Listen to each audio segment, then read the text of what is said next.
जैसा कि पता है हमारे प्रभु श्री राम जी का जन्मोत्सव है, तो सबसे पहले मैं सभी लोगों से कहूंगा कि जोर से आवाज पूरे मलाड में जानी चाहिए। जय श्री राम, जय श्री राम। ये जो कार्यक्रम होते हैं हमारे जगह जगह पे सनातन के माध्यम से, इससे हमारे समाज में एकता का परिचय होता है और कहीं न कहीं हम सब लोग एकत्र होते हैं। तो मुझे खुशी है आज सनातन जागरण मंच की तरफ से आज जो कार्यक्रम, भव्य कार्यक्रम रखा गया है, और यहाँ पे मैं जो भी मुझसे हो सकेगा मैं अगली बार अच्छी तरीके से आप लोगों के सहयोग में खड़ा रहूँगा। और मुझे आज विशाल जी के माध्यम से यहाँ पे आने का सौभाग्य मिला और सब लोगों का प्रेम मिला, उसके लिए बहुत बहुत धन्यवाद। ये एक राजनीतिक मंच नहीं है, हमारे सनातन धार्मिक की एक शाखा के द्वारा जो कार्यक्रम किया जा रहा है, इसमें सभी समाज के सहयोग के वजह से हो रहा है, इसलिए मैं समाज के सभी लोगों को धन्यवाद देना चाहूँगा। जय श्री राम, वंदे मातरम। छोटे छोटे बच्चे हमारे साथ हैं, तो अभी जो कर्तव्य करके दिखाएंगे तो आपको रियलाइज होगा कि बच्चों को आजकल की जनरेशन में मोबाइल, वीडियो, टीवी से ये सारी चीज़ें ज़्यादा इम्पोर्टेंट होती है, जिससे बच्चे आपके बीमार भी नहीं पड़ेंगे और आपका जो सेविंग अमाउंट है, जो डॉक्टर जो जमा करते हो पूंजी, मेहनत करके दिन रात काम करके, और वो अपने बच्चों के पीछे दवा खाने में, डॉक्टर के यहाँ जहाँ लगाते हो, वो एटलीस्ट आपका बच जाएगा अगर आप एक फिटनेस फील्ड में या मार्शल आर्ट या जिम्नास्टिक्स या कुंफू आप सिखाते हो। तो मैं चाहूँगा, यही मैसेज देना चाहता हूँ कि अपनी लड़कियों को स्ट्रॉन्ग बनाइए। जैसे आपके सामने एक 4 साल की बच्ची भी है जो आप देख के आश्चर्यचकित होगा कि ये बच्ची क्या क्या करती है। तो प्लीज़ ये मैसेज है कि फिटनेस पे फोकस करिए, तो आप स्ट्रॉन्ग बनेंगे और स्वस्थ रहेंगे तो बहुत आगे जाएगा हमारा इंडिया। कहना चाहेंगे आज के इस इम्पोर्टेंट कार्यक्रम को लेकर, इस नए कार्यक्रम को लेकर, और सर भी आए हैं, उनके बारे में क्या कहना है? नमस्कार आप सभी का। आप हर साल हमारे सनातन जागरण मंच के कार्यक्रम में आप हमेशा आ जाते हो, सब काम छोड़ के। आप 7 बजे से यहाँ पे हो, सब काम छोड़ के आप यहाँ पे 3 घंटे से आप आए हो।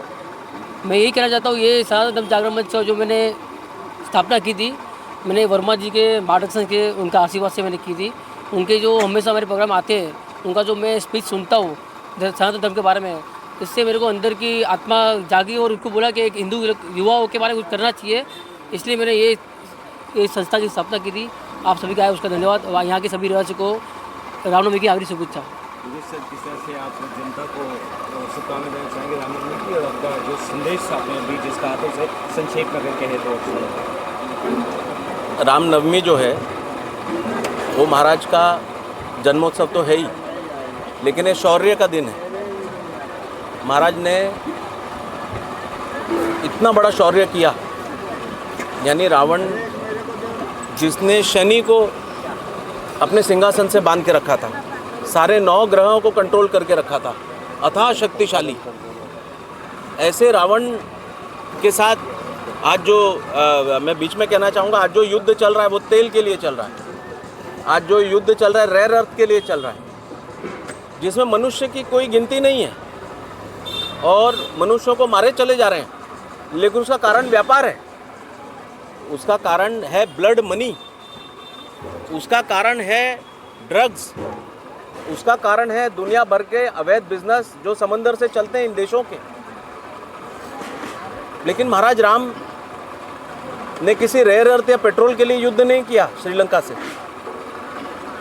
उन्होंने अपनी पत्नी का जिस प्रकार से अपमान किया सर्वशक्तिशाली रावण ने, और जो अपने आप को ऐसा बताता था कि चारों वेद उसको आते हैं, अथाह ज्ञानी, लेकिन अथाह ज्ञानी के साथ साथ अथाह अहंकारी और महायोद्धा, बड़े बड़े महाबली, उसके यहाँ चाहे मेघनाथ हो, चाहे कुंभकर्ण हो, ऐसे बड़े बड़े दैत्य जिसके लिए काम करते थे, किसी की भी हत्या कर सकता था। जब ऐसे रावण की अकल ठिकाने के बारे में बात आई, तो वो भी अयोध्या से अपनी चतुरांगी सेना बुला करके और रावण के ऊपर चढ़ाई कर सकते थे, लेकिन उन्होंने कहा यह सामाजिक विषय है। और उस वक्त रहने वाले, वनों में रहने वाले हम लोग को ऐसा लगता है कि वानर मतलब बंदर होते हैं, लेकिन वनों में रहने वाले नर, वनों में रहने वाले, छत्रपति शिवाजी के महाराज के मावले भी वनों में रहने वाले थे। और उस वक्त वनों में रहने वाले योद्धाओं को इकट्ठा कर करके एकत्रित करते हुए, जिनके पास पहनने को कपड़े नहीं थे, ऐसे सब लोग को एकत्रित करके अपना विषय बताते हुए कि किस प्रकार से छल करके और साधु के वेश में आकर के और सीता जी को उठा के ले गया है और मैं युद्ध करने जा रहा हूँ। अगर जरा भी भनक भरत को लग जाती कि इस तरह से राम जी के साथ हुआ है, तो सारी फौज ला करके पूरे लंका को आग लगा करके सीता माता को छुड़ा के ला सकते थे। लेकिन उन्होंने आम जनों को जागरूक किया, अपने साथ में ले गए और वो सब लड़े। वरना क्या कहते, आज का समय होता तो अरे यार तुम्हारी पत्नी का प्रॉब्लम है, मेरा क्या है। लेकिन समाज ने सामाजिक बुराई को हाथों हाथ लिया और वो उन सबको लेकर के लंका के ऊपर चढ़ाई की और उस लंका के ऊपर विजय की प्राप्ति की। हनुमान जी की पूजा हम लोग क्यों करते हैं कि हनुमान जी एक सिर्फ लंगोटी लगाते हैं, लेकिन अथाह शक्तिशाली। और राम जी का काज मतलब समाज का कार्य, समाज का कार्य। जैसे मुगल आए, मुगल क्या कहते थे कि लूटना है, ये कोई लूट के लिए वहाँ नहीं गए, कोई राज के ऊपर कब्जा भी नहीं किया, लेकिन उनके भाई विभीषण को बैठाया और कहा आगे आने वाले दिनों में तो धर्म के ऊपर चल, अगर धर्म पे नहीं चलेगा तो तेरा भी यही हश्र करेंगे। तो धर्म की स्थापना के लिए युद्ध हुआ है। आज का ब्लड मनी के लिए युद्ध नहीं हुआ है।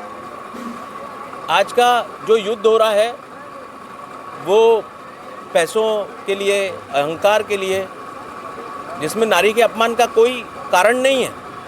लेकिन रेयर अर्थ के ऊपर किसकी मक्तेदारी रहेगी, पेट्रोल के ऊपर किसकी मक्तेदारी रहेगी, गैस के ऊपर हॉर्मुज पास जो है जहाँ पे हजारों जहाज पार होते हैं, उसके ऊपर अमेरिका को अपना कब्जा करना है और एशिया के, सेंट्रल एशिया के अंदर आना है और आकर के यहाँ की सारी अर्थव्यवस्था के ऊपर कब्जा करने के लिए वो प्रयासरत है।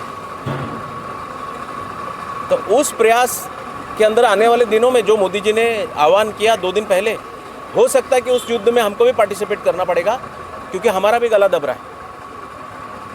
तो आम लोगों को उन्होंने संदेश पहुंचाया है और मुझे पूरा यकीन है अगर भारत इस युद्ध में जाएगा तो एक और महाभारत होगा और ये तेल की नहीं, धर्म की स्थापना होगी और भारत पूरे विश्व को विश्व कल्याण के लिए युद्ध में उतरेगा और इनको ऐसा सबक सिखाएगा कि ये जितने भी शैतान हैं सब की अकल को ठिकाने पे लग जाएगा और आम आदमी युद्ध में उतरेगा।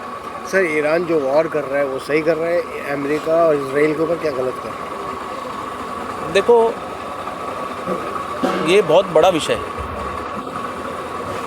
ईरान का जो खुमैनी था वो कोई ईरान का अपना कोई लीडर नहीं था, उसका परिवार भारत में रहता था और यहाँ से उसको ईरान में सऊदी ने बैठाया और सऊदी ने बैठा करके कल अगर कोई अमेरिका से यहाँ पर प्रधानमंत्री धर्मगुरु बन के आ जाए और भारत के ऊपर राज करने लगे और फिर वो बोलने लगे कि महिलाएं घर से बाहर नहीं निकलेंगी क्योंकि मैंने धर्म में पढ़ा है, फिर वो आपके सैनिकों को लगा करके और लोगों को काल कोठरी में डाल दे जिससे कभी बाहर ना निकल पाए, हजारों लाखों लोग की हत्याएं करेगा, तो उसका पाप को तो भुगतना ही पड़ेगा ना, उसके पाप को भुगतना पड़ेगा। और जैसे ही एक व्यक्ति शैतान बनता है तो दूसरा शैतान उससे उलझ जाता है। क्यों मोदी जी के साथ कोई लड़ता नहीं है? क्यों उसी के साथ लड़ाई हो रही है? आज हमारे साथ पाकिस्तान, चाइना, अमेरिका तीनों ने मिलकर के युद्ध छेड़ा, लेकिन मोदी जी समझ गए कि आज हमको युद्ध में जाना नहीं है क्योंकि इससे आम जनता को तकलीफ होगी। उन्होंने एक पैर पीछे खींचा जनता के लिए, देश की भलाई के लिए, नहीं तो वो भी ईगो में आ सकते थे ना। खुमैनी भी 10 साल से ये चाह सकता था कि बैठ करके बातचीत करता, किसी को इंटरवीन करता, कुछ भी करके अपनी जनता को बचाता, अपने शासन को बचाता, खुद का बलिदान देके भी बचाता, लेकिन वो तो उसने किया नहीं। जब नहीं किया तो उसका भुगतान उसको करना पड़ा। ये जो तेल का खेल है और जिसमें ये धर्म का इस्तेमाल कर रहे हैं, ये ज़रा भी धार्मिक नहीं है, ये ज़रा भी धार्मिक नहीं है। ये लोगों के बीच दाढ़ी और चोगा पहन करके आ जाते हैं और आम जनता को आह्वान करते कि तुम धार्मिक रहो, लेकिन अगर आप इनके पर्सनल, अगर आप इसमें जाओगे तो सब खाने पीने वाले लोग हैं, माँ मूर्ख बनाने वाले लोग हैं। और भारत के लोग ज़्यादा ही मूर्ख बनते हैं। कहीं भी बारिश होगी तो यहाँ छाता खोल देंगे। एक दिन ऐसा ही होगा, ट्रेन और प्लेन भर भर के उनको वहीं भेजना पड़ेगा जहाँ बारिश हो रही है, जहाँ ये छाता खोल रहे हैं, वहाँ पर इन सबको दफ़ा करना पड़ेगा। वो पाकिस्तान का असीम मुनीर ने बुलाया, उनको ईरान की बड़ी याद आ रही थी, तो उसको बोल दिया जिसको याद आ रही है चले जाओ वहाँ। इधर फिलिस्तीन करते घूम रहे थे, लेकिन एक भी नहीं गया। बोले हमको मोदी जी टिकट देंगे तो जाएंगे। अबे तेरे को जाना है तो तू जा, जाने वाला तो कैसे भी जाता है ना, तो गए नहीं कोई भी। लेकिन कांग्रेस और लेफ्टिस्ट इस भारत में ऐसे हैं जो भारत विरोधियों को पालते हैं, पोसते हैं, उनको बड़ा करते हैं और भारत विरोधी कामों में उनका इस्तेमाल करते हैं। तो भारत में छुपे हुए ईरान पसंद लोग, पाकिस्तान पसंद लोग, ये सबको एक दिन स्पेशल फ़्लाइट कर करके वहाँ भेजना पड़ेगा। और जब वहाँ जाते हैं तो जल्दी भारत आने की पड़ती है। अरे जल्दी बुलाओ, फोकट में बुलाओ। यहाँ रहेंगे तो वहाँ की याद आएगी, वहाँ रहेंगे तो यहाँ की याद आएगी। तो ये लोगों को खुद को समझ में नहीं आता है कि करना तो करना क्या। तो ये सब कांग्रेसियों के पाले हुए पिल्ले हैं, तो इसकी कोई चिंता करने की ज़रूरत नहीं है। Thank you.